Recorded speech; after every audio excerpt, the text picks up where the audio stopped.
Yo, y'all ready for this?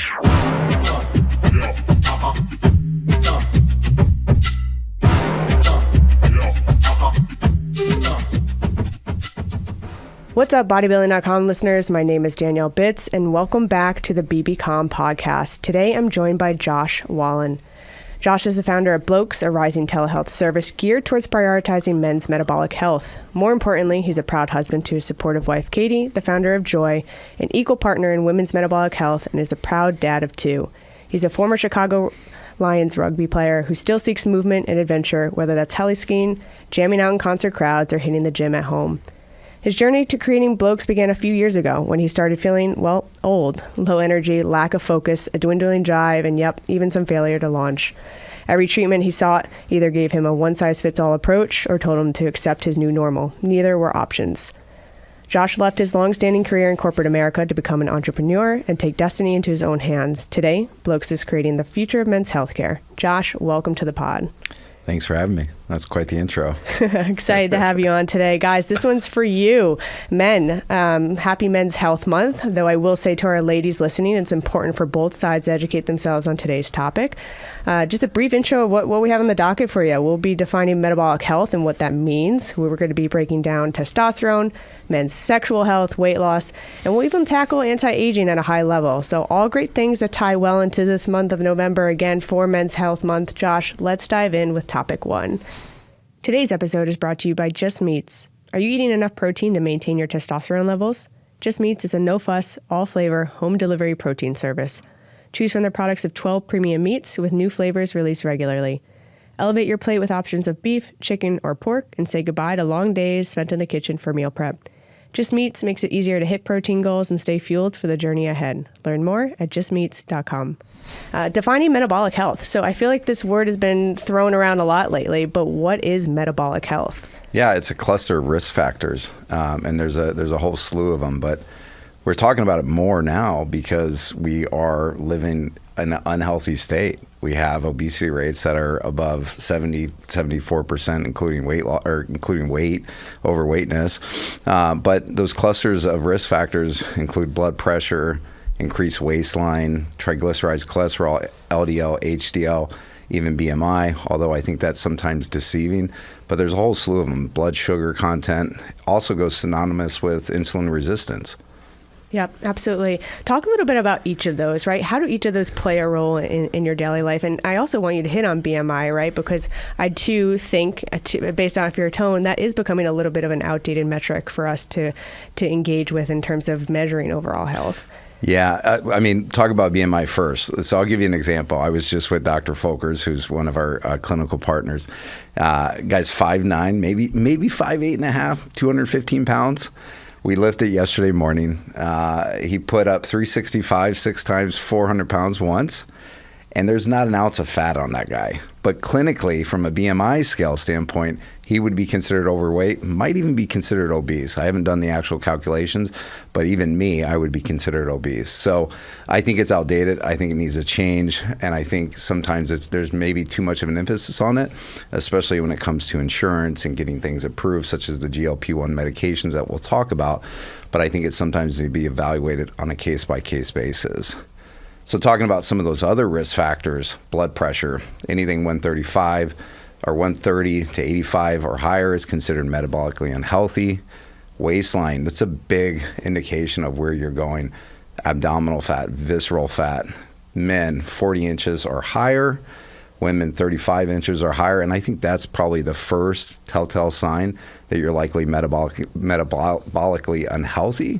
But it has a cascade of effects to everything else that's going on inside and under the hood that you truly got to take a blood test to really check. Speaking of blood tests, tell us a little bit about Blokes and what you're doing with blood tests there. We're doing a lot, and we're trying to make it simple. We follow the KISS model, keep it simple, stupid. For men, it's 3 options, and a lot of it depends on the depth of what you're trying to achieve. Also, budget. We believe that everybody should get access to blood testing at an affordable rate. But we have three testing models: $99, $249, and $599. Really, it's going to cover as much as we need to prescribe certain medications and then some. We look at blood in only one funnel. It's got to be comprehensive. It's not onesies and twosies, and it's certainly not reactive. We believe in proactive and preventative healthcare. So even our most simple blood test starts at 40 biomarkers, goes all the way up to 74, and we're measuring damn near everything in the body with those. How often should we be getting tested? And we're going to get to age in a second, but just let's talk about general health and wellness, right? What's your recommendation for frequency? I think at minimum, once you've grown out of your childhood, you should be getting tested at least twice a year. And there's a lot of reasons for it outside of just reacting to things, but getting ahead of a problem before it becomes a problem should be the model in healthcare. And a lot of times you can catch something before it becomes a problem, but a lot of times it holds you accountable to your health. And I think that's something that we're sorely lacking in today's society.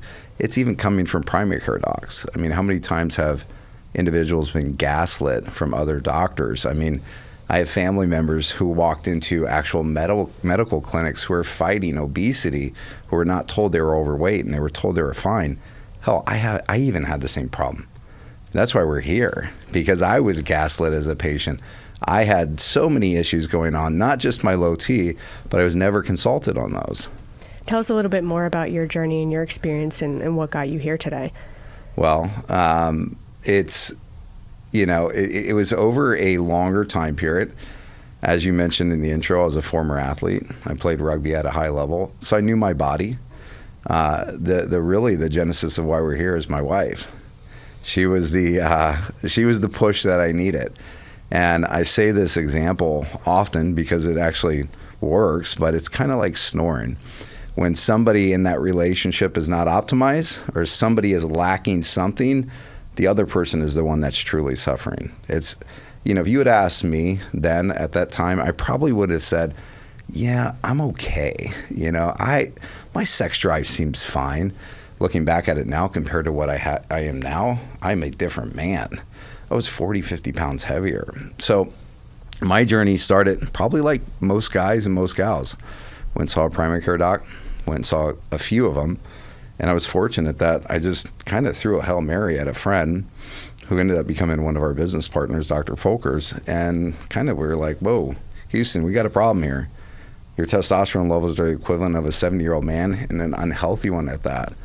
Looking back now, I can't believe it took me that long to figure it out. I can't believe how poorly I was guided through these primary care docs, through doctors that were even friends, pain management doctors, surgeons. It's become a niche, but more importantly, people need to learn how to own that journey, because if I would have just settled, if my wife and I would have just settled, we'd probably be divorced. I'd probably be even heavier than what I was then, and probably be facing a heart attack in my 40s. Thanks for sharing. You brought up our next topic, testosterone, right? That's really, I would say the root of our discussion today for guys out there, breaking down men's hormonal health and introduction to testosterone. So first of all, what is testosterone? Yeah, it's a human hormone. It's a hormone that is very, very vital. It's a master hormone for both men and women. And it is a sexual hormone that does so many amazing things in our body. Whether it's sexual function, physical function, building lean muscle mass, helping up brain fog. We talked a little bit about metabolic health. If you're metabolically unhealthy, it's almost a guarantee that you're going to have low T symptoms. It's another epidemic that we're not talking enough about, just like, insulin resistance, just like metabolic health. And it's something that, 50, 60 years ago, we weren't talking about because we've changed. We, live sedentary lifestyles. We have an obese population. We're living in a world full of stress, both micro and macro. We have these things, these phones that we're constantly on, that we're constantly getting these cortisol release. The emergence of processed foods have changed testosterone levels. And, I think in order for us to start adjusting to it, correcting it, optimizing people, we got to start talking more about it. What are the signs and symptoms of low testosterone generally? Yeah, we talked a little bit about metabolic health and visceral fat. One of the quick signs is are you packing weight in areas that you don't? There's the obvious sex drive. Are you experiencing some sexual performance issue? We don't necessarily like to say erectile dysfunction, but performance issues. And there's a whole litany of things that can go with that. You know, just overall physical drive. I can tell you when I was going through my journey and struggling, especially as a former athlete who used to work out 4, 5, 6 times a week, I hadn't seen the inside of a gym, nor did I want to see the inside of a gym in weeks. You know, we even had a gym in our house. I had no excuse. You know, brain fog is another thing, but those are probably the most common things. And then, you know, something that we constantly see in both men and women is low energy levels. It is, you know, we work with a guy that's a big UFC guy by the name of Dan Henderson. And, you know, trying to get, you know, his straight answer is always fun, but he always says, I had just more energy. I wasn't on the couch anymore. And if that can just motivate you, that's enough in itself. You mentioned, you know, we weren't thinking about this 50 to 60 years ago. I would argue we weren't thinking a lot about this 10 years ago, right? And what we're starting to see now is a slew of younger men experiencing lower testosterone. What's feeding that epidemic? Yeah, I mean, I think there's a lot of things that we covered with the same, you know, audience, but you know, I think you can really align yourself with the emergence of processed foods and the decline of our metabolic health and the decline of testosterone levels. But, you know, sedentary lifestyles, guys are not moving as much as they used to. They're not as physically active as they used to. So there's a whole slew of reasons. I mean, we are now in a new category of testosterone, which is secondary hypogonadism. That's something we never talked about. And, you know, you can read as many stats as you want that talk about hypogonadism, which is the true definition of low T. And in some societies, it's 250 nanograms per deciliter to 300. But there are so many guys living with low T symptoms because when we look at ranges, we're looking at optimal ranges, somewhere between 800 and 1200. But there's a whole lot of guys that are in that in-between phase. And then there's a whole lot of guys in the hypogonad phase. You know, I think the stat is somewhere around, I think it's 45% of every guy over 40 is going to experience low T symptoms. That's a lot. It is a lot. You know, like you said, I mean, also I think lifting heavy is a huge component too. That's an important factor, not only to get out there and move and go to the gym, but lifting heavy. And that applies to men and women. We've said it before on this podcast too. It's important not only for body composition, but for hormonal levels that we're talking about today. You know, I think you and I had a great conversation on the phone prior to today. We talked about that knee-jerk reaction that often comes with TRT and hormonal replacement and all of these things, you know, that I think have gained a negative stigma over the last several decades. You know, you said it best. You said oftentimes these are, you know, slightly or even so drastically attached to the use of anabolic steroids. Let's talk about, you know, maybe how TRT got the bad rap that that I think still, you know, exists today for a lot of the general population. And let's talk about really the differentiating factors here. Yeah, you nailed it. I think a lot of our negative connotation comes from the 70s and the 80s and the 90s where guys are, I mean, this is the term juicing, where they're, you know, high off of anabolic steroids, stuff that we don't even prescribe, that we don't even have access to. And there's a whole black market, even though, you know, TRT exists legally. But the key differentiator is there's a dangerous low end of it spectrum, which we talked about, hypogonadism, secondary hypogonadism. There's also a really dangerous side on the opposite end of the spectrum where guys are taking anabolic steroids well beyond what even a LabCorp or Quest test will pick up. I mean, that's 15, 16, 700 nanograms per deciliter. You're running risk on both sides of that: heart disease, autoimmune issues, cancer, stroke. And that's why you're seeing in the bodybuilding community, guys are dropping, in some cases like 5s, and they're not taking what we consider replacement. And that's the key word. We are replacing what we think should be there at a healthy level. We're incorporating labs on a significant basis. You asked about how often guys should get labs. When you're on a therapy, it's even more. For me, I'm getting anywhere from 4 to 6 comprehensive labs a year. Sometimes when you're in your first kind of round of treatment, it might be 6 to 8. But you got to be measuring things outside of just testosterone, PSA, your estrogen levels. There's so many things that go with that. There are different delivery systems in which you can go through testosterone replacement therapy, right? There's capsule and oral. There's injectables. First of all, what's a route that bloke takes, right? And typically, what are the difference between those two and how they're reacting with the body? Yeah, all the above we take. A lot of times we try to push people more towards subcutaneous injections more often per week versus one per week. But, a compliant patient and a patient that is comfortable with some type of technique is better than an uncompliant patient. The only thing we don't do is pellet therapy. But, troches are effective, creams are effective. What we have found is testosterone by subcutaneous injection 2 to 3 times a week, you're going to have your most optimal ranges. You're going to have your least amount of peak and valleys. And you're going to be able to manage other markers that are pertinent as you scale on testosterone, such as estrogen, because your estrogen is going to rise with your testosterone. It's a given. But you also want to be looking at things like hematocrit, the viscosity of your blood. How viscous is your blood going to get? When we do it in multiple doses over a week, it tends to minimize that risk. You mentioned estrogen. I feel like that is a dirty word to some men, right? They hear that, and some guys, they won't touch tofu. They won't touch high soy foods out there. Like, no, absolutely not. That's too high in estrogen. But I mean, the amount that you're going to have to consume to even get to that point. But I digress. Talk about why that's important, in a male's body. First of all, they probably don't like tofu because it sucks. Point taken. No, I'm kidding. I don't like it. First soy food that came to mind. No. That's spot on. When we look at estrogen, we don't demonize it. It is a healthy hormone. The important thing is that it's at a range that is relative to your testosterone levels. And we have calculators for that. But it is inevitable that when your testosterone raises, especially in exogenous form, even in endogenous form, it's going to raise with that. The point of labs, the point of doing these injections in those therapeutic doses is to minimize that increase. Some guys are just more prone to it, but estrogen is a very good thing. I mean, too much estrogen, not enough estrogen can lead to a lot of other issues.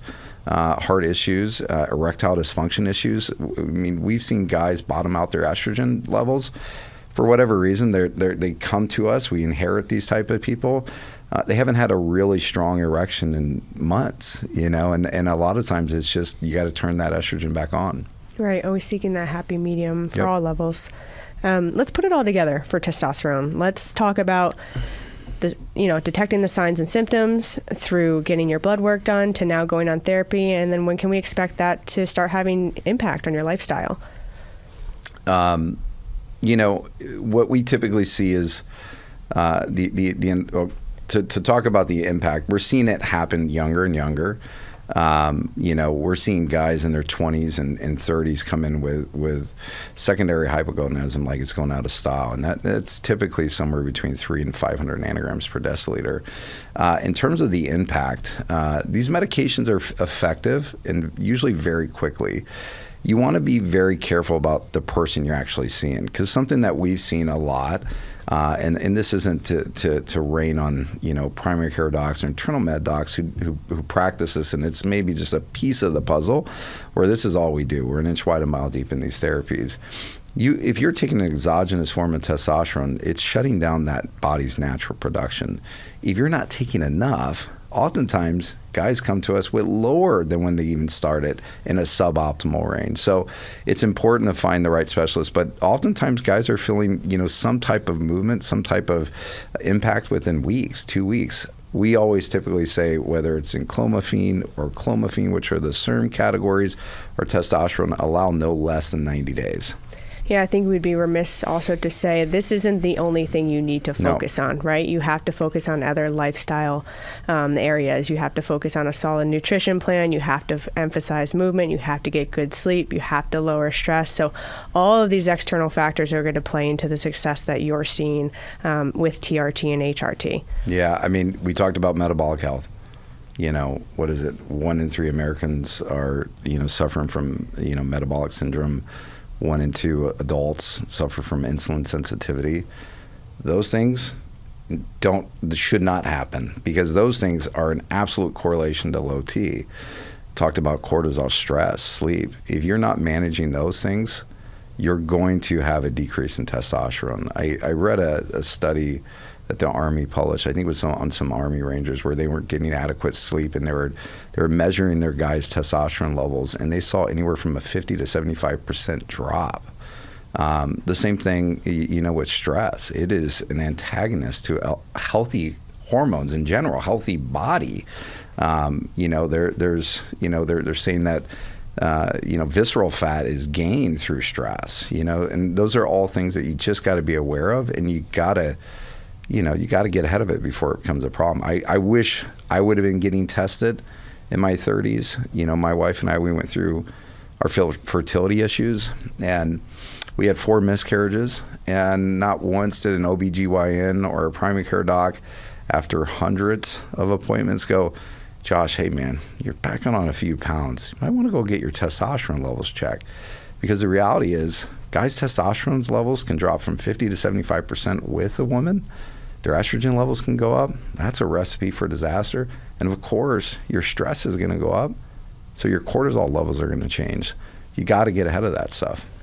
I think all of that leads us into a really great third topic for today. So let's talk about men's sexual health. Hormonal imbalances can impact sexual health for both men and women. And Josh, you've been very open publicly, with your personal experience, things like low libido, amongst a couple others, let's say malfunctions, right?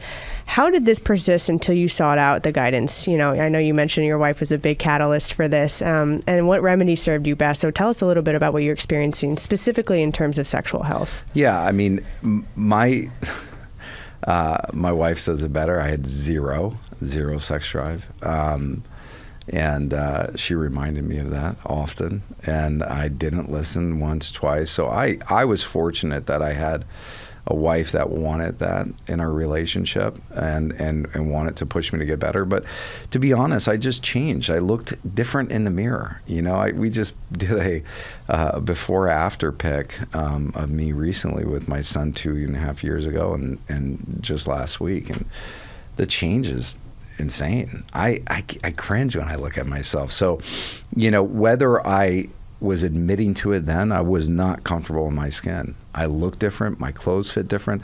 We talked about metabolic health and waistlines. I was somewhere between a 40 and 42 inch waist.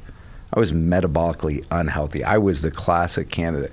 My waistline right now is 36 inches. So I've lost almost 4 inches off that. My blood pressure was always off. I used to go to the IV bar just to, sometimes check my blood pressure, and it wasn't good. There was a couple times where they're going to turn me away, but, you just got to be cognizant of it. You got to notice these signs and symptoms early, and be open about it. Like, I think we have to start talking about masculinity different.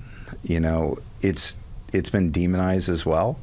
And I think we have to be redefining it. There's a conscious masculinity, and we consistently talk about mental health and how much of a role that plays in talking to others. I think this is in the same category. The physical side, the mental side, they all go hand in hand. And if it's not somebody like your wife, maybe it's just a buddy. Just be like, dude, I don't feel the same. What I do think is happening is there is a little bit of a movement that's happening. Guys that are comfortable in their skin are talking about it. They're more open about it. I feel like it's my obligation to talk about it. I've never run a business in my life where I've been more passionate about something and wanting to share something. I think guys were a little bit more of that lion mentality.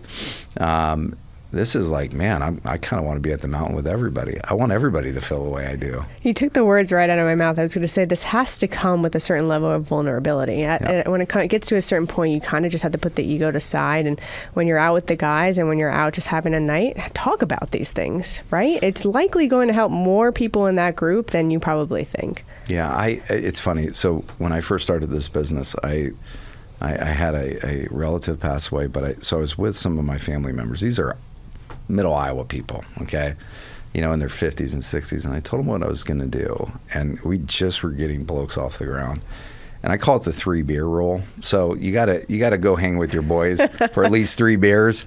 Because at first, nobody had an issue. The wives were like, oh, that's intriguing. The guys were like, what are you doing? And you got 3 beers in them. Guess what? The wives were coming up to me. These are my aunts, by the way. That my uncles were going, hey, Josh, things aren't the same in the bedroom. So you got to at least get around somebody who can have 3 beers or whatever that rule is to just get comfortable. And how do you, like you said, you mentioned your wife again, and how do you continue these conversations going with your partner? Trust is a huge factor there, right? And again, kind of putting both egos aside and just being open with one another to ultimately make things work long term. So tell us a little bit about, even the current conversations that you continue to have. Yeah, you got to be honest with your partner.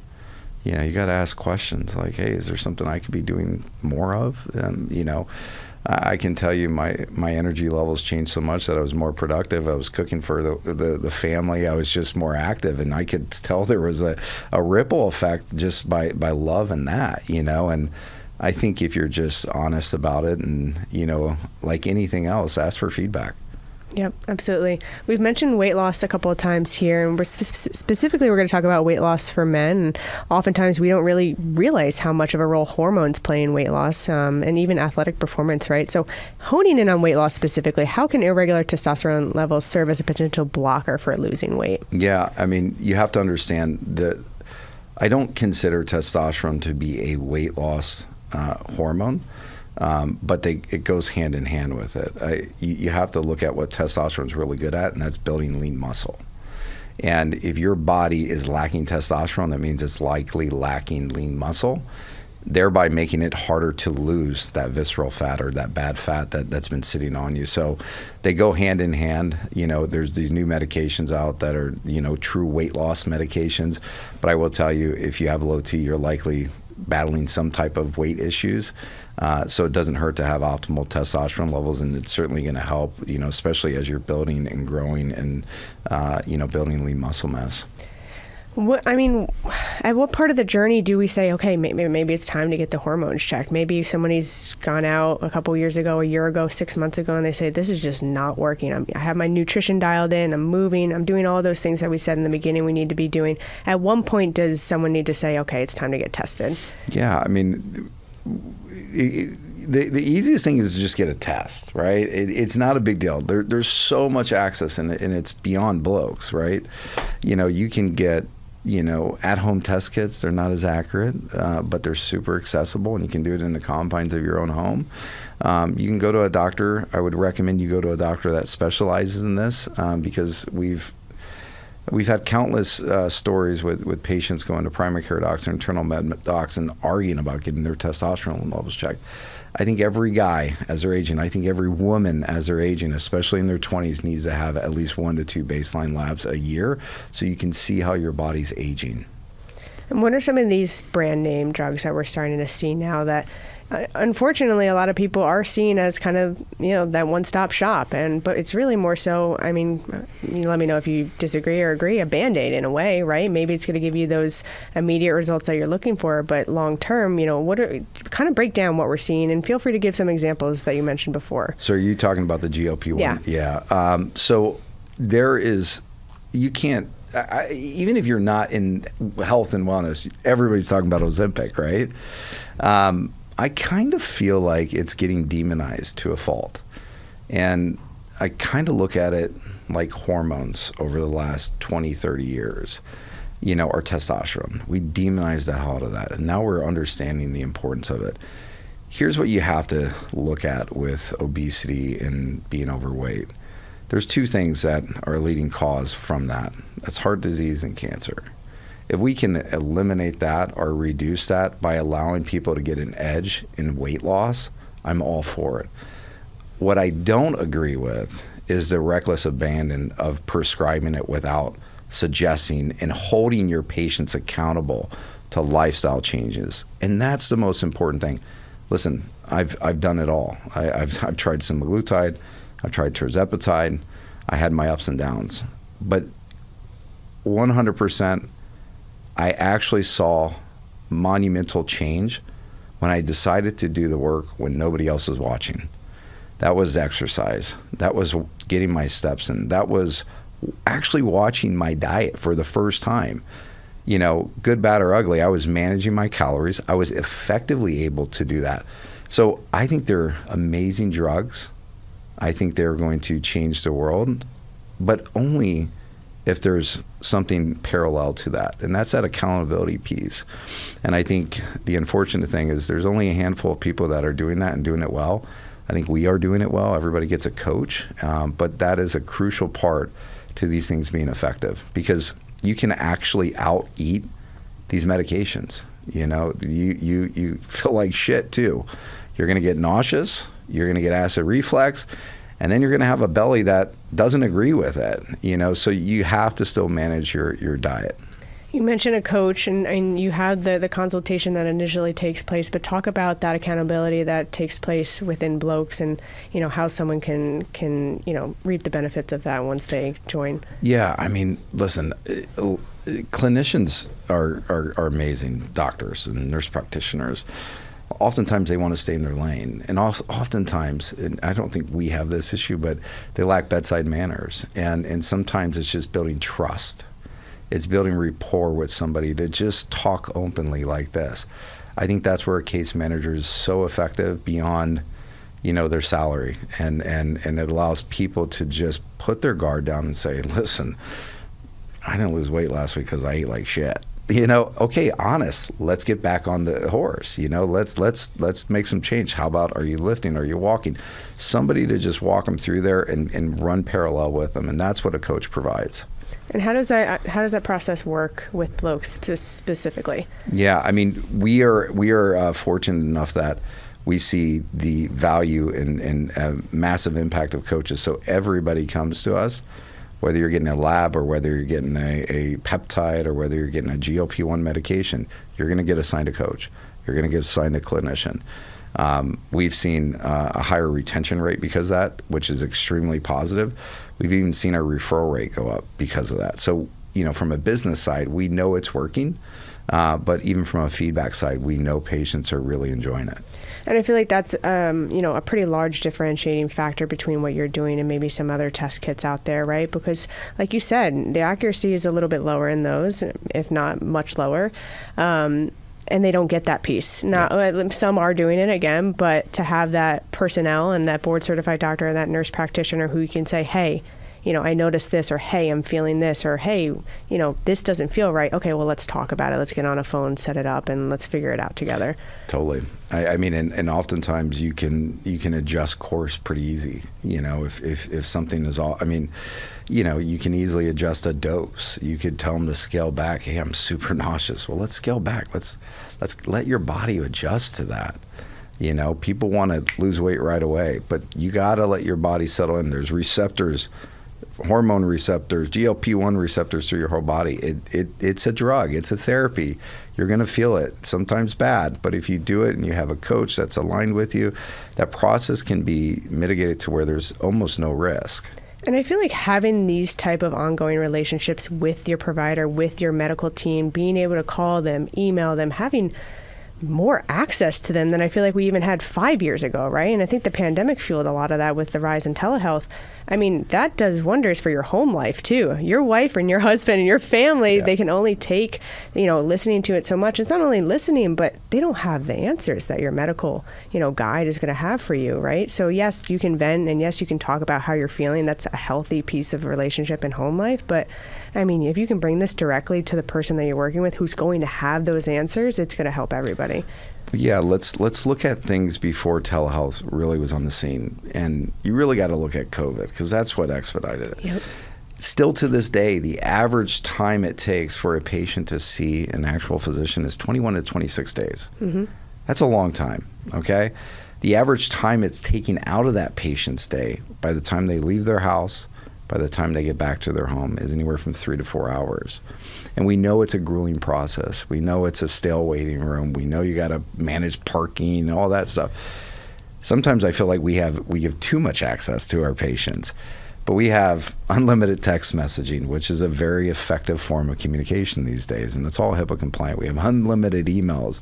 You have consults that are mixed in there. I can't tell you, because I deal with it myself with just standard doctors. I mean, my son, had a knee injury jumping on a trampoline. That process was a pain in the ass. If that was brought to me from a telehealth perspective, I would have paid triple, double. It would have been insane. I feel you. I just broke my pinky finger of all things in a biking accident back at the summer. I mean, the toll it took on our life over this little pinky finger. I tell you, I'm with you right there in the same boat. Crazy. Today's episode is brought to you by Just Meats. Just Meats is your protein routine provider. The hardest part of meal prepping has never been easier. Simply order your meats, prepare for delivery, and reheat with the included directions. Plate up with your favorite sides for a delicious and carefree meal. Learn more at justmeats.com. Let's segue into our final topic for today, Josh, aging and anti-aging. So, earlier we did mention, yes, younger men are indeed experiencing low testosterone levels, but now let's talk about 50 plus, right? What starts happening in the male body with the aging process? And again, what should they be looking out for as warning signs of declining levels? Well, if you're not careful, it gets really fast. Your body is consistently evolving. There's two schools that some people think aging is a disease. Some don't. Like the FDA does not recognize aging as a disease, but it is there's an absolute increase as you age. You're gonna be more likely of heart disease, more likely of cancer, more likely of autoimmune issues, more likely of metabolic disorders, obesity. All those things come with aging. So it's a hot topic. We're right in the thick of it. We consider ourselves to be a company that really, really focuses on health span, which for me, longevity is part of that. But if I'm going to live longer, I want to live healthier. I would hate to have 20 years of my life where I'm unhealthy. I think that's what we do a really good job at. Let's talk about longevity and anti-aging. Again, two words that are taking the spotlight post-COVID. And again, no one's immortal here. But if we can expand our lifespan, if we can add quality to the years of our life that we are here, I'm all for it. So let's talk about anti-aging. This is a word that's being thrown around a lot, especially with the rise of something like NAD+. So First of all, what is NAD+? Yeah, it's a coenzyme that lives in every cell. What's interesting about NAD+ is you have the most NAD in your youth, and by the time you're middle age, you have about half. The beauty is it's easy to substitute, whether it's intravenously, subcutaneous, intramuscular injections. Patients typically feel a nice little energy boost. It cleans up your mitochondria function. It's great for cellular repair. It's a phenomenal thing that is rather inexpensive that could add a lot of life to you. I mean, it's proven that it can help increase, lifespan, health span, energy, all those good things. What's the time and place to begin those in a routine? Now, I mean, listen. Yesterday. Listen, if the science, the governing bodies say that when you're in your youth, that's when it's peaked. Anytime you're aging, it's probably a good time to start considering that. I mean, I think one of the interesting things is you don't have to wait for a reaction to be proactive. You don't have to feel like shit to start doing that. And we, as a clinic, we kind of have two patients. We have patients that are very symptomatic, that are reacting to those symptoms. That was me.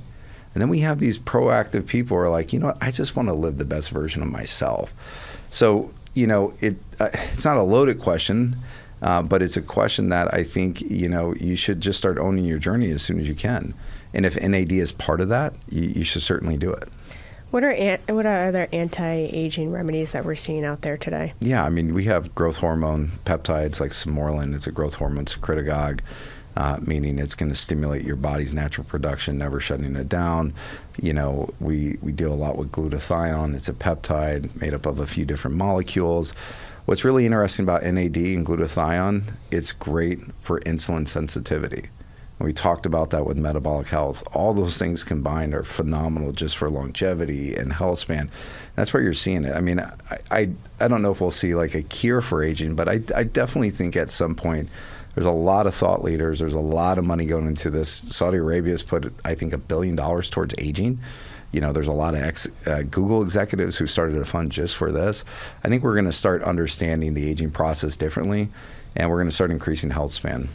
Yeah, I think all these interventions are great. It's awesome to see the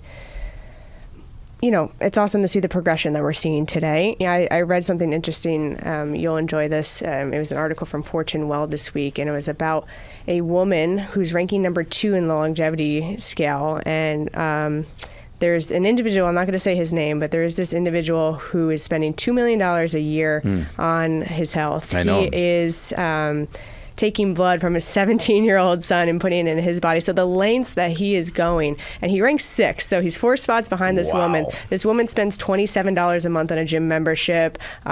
She is a single mom, 55, 17-year-old son. She gets up, does her strength and her cardio, maybe a sauna 2 or 3 times, eats, a lot of veggies, goes to sleep at a decent hour, and she's 4 spots ahead of him. So I think all of this is great, when it comes to anti-aging, specifically NAD+ and things like that. But it goes back to, the root of our discussion of these lifestyle changes. 100%. You have to start there. Yeah, I mean, this is why we're talking about metabolic health. If you really want to extend life, if you really want to live a healthier life, focus on your metabolic health. Focus on your caloric intake. Focus on ensuring that you don't have visceral fat. Focus on your, your blood pressure. Focus on what is going in and out of your mouth from a food perspective. Carbohydrate, sugar, stress, sleep. All those things are so important, and those are free. Yep, absolutely. Josh, you're always wearing an amazing hat that says "fuck sick care," which I'm still waiting on one of those. I have one. Awesome. I brought it. I'm going to put it on after this. Give some context behind the mission of Blokes and Joi and really what you're trying to put out into the world. Yeah, that's a good question. I'm very, very passionate about our sick care system. And I think I get a little bit of a seat at the table because I've been in healthcare for 15 years. I've worked for a big med device company called Stryker. I've owned and operated clinics. I've taken insurance. I've not taken insurance. And I've seen the likes of big insurance. I've seen the likes of big pharma. I've seen the likes of big foods playing a vital role in our system. We want to disrupt that space. We want to build an ecosystem for anybody to come to us and just live a healthier life. And we want to ensure that we're not prescribing medications to then prescribe medications to fix those medications. And I think when we can take patients from obese to managing their weight, from low T to optimal T, then we're doing our job.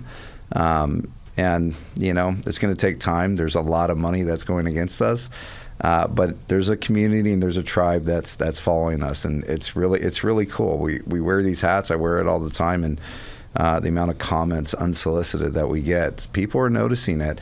And they don't know us, but they know what's happening in our healthcare system. And it's a big rabbit hole, but we're just doing our part in it. Josh, thanks so much for stopping by. We're excited to see what the future holds for both Blokes and Joi. And Bodybuilding.com listeners, be on the lookout. You're about to see a whole lot more of them out of Bodybuilding.com in the coming months. So, Josh, thanks so much again for stopping by. Thank you for having me. Thanks for tuning in to another episode here at Bodybuilding.com. Stay tuned for more stories along the way. Yeah.